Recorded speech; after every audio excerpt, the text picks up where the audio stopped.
Nah, menurut Lutyens pada tahun 1992 menyatakan bahwa kata motivasi berasal dari bahasa Latin, movere, yang berarti menggerakkan.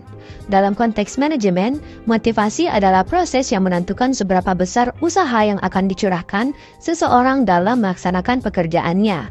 Namun, motivasi bukanlah hal yang sederhana. Ia adalah hal yang kompleks karena perilaku seseorang seringkali didorongkan oleh lebih dari satu motif sekaligus. Dalam memahami motivasi, terdapat dua pendekatan utama yang sering digunakan, yaitu yang pertama adalah teori kepuasan atau content theory.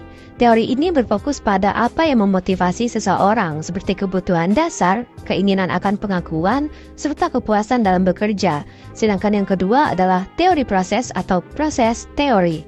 Pendekatan ini menjelaskan bagaimana motivasi terjadi, artinya bagaimana individu membuat keputusan, menilai harapan, dan mengevaluasi tindakan mereka dalam mencapai tujuan.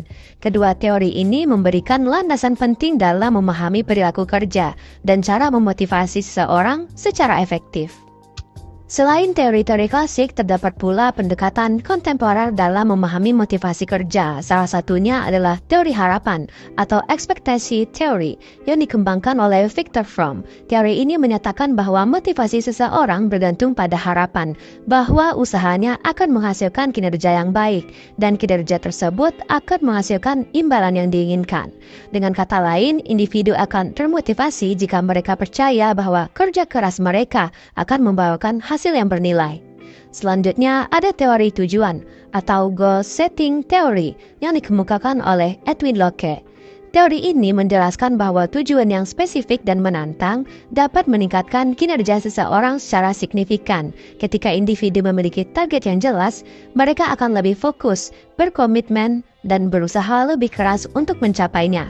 Kedua teori ini banyak diterapkan dalam dunia kerja modern, mampu menjelaskan bagaimana seseorang bisa tetap termotivasi dalam menghadapi tantangan.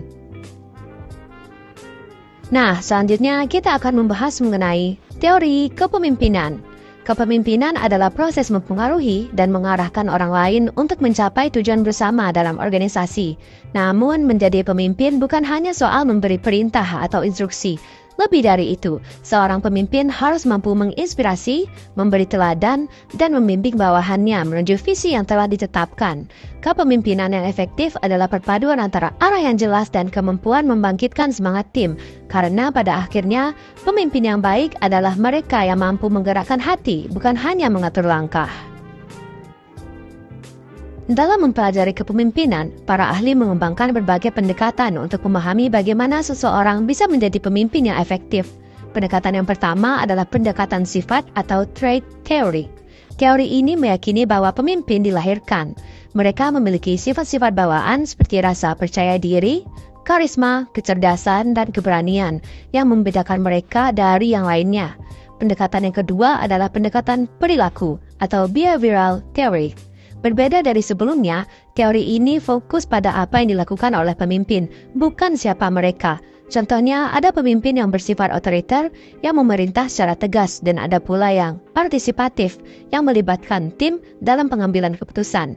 Yang ketiga adalah pendekatan situasional atau contingency theory. Teori ini menekankan bahwa tidak ada gaya kepemimpinan yang cocok untuk semua situasi. Dalam pendekatan sifat, terdapat beberapa gaya kepemimpinan yang sering ditemui di organisasi. Yang pertama, kepemimpinan autokrasi. Pada gaya ini, pemimpin mengambil keputusan secara sepihak tanpa melibatkan anggota tim. Gaya ini cocok digunakan dalam situasi darurat atau saat keputusan harus diambil dengan cepat. Berikutnya, ada kepemimpinan demokratis atau pemimpin dengan gaya ini mengajak partisipasi anggota dalam pengambilan keputusan. Gaya ini membangun semangat tim, meningkatkan kreativitas, dan membuat anggota merasa dihargai.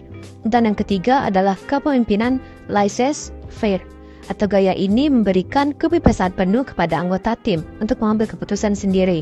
Cocok diterapkan jika tim sudah berpengalaman dan mampu bekerja sendiri. Perlu diingat, tidak ada gaya yang paling sempurna, masing-masing memiliki kelebihan dan kelemahannya, tergantung pada situasi, tugas, dan karakter anggota tim. Seorang pemimpin yang efektif adalah mereka yang mampu menyesuaikan gaya kepemimpinannya dengan kebutuhan dan kondisi yang dihadapi. Itulah pemaparan materi yang dapat saya sampaikan. Terima kasih telah menyimak video pembelajaran ini. Semoga bermanfaat dan menjadi bekal bagi kita semua dalam memahami dunia manajemen. See you!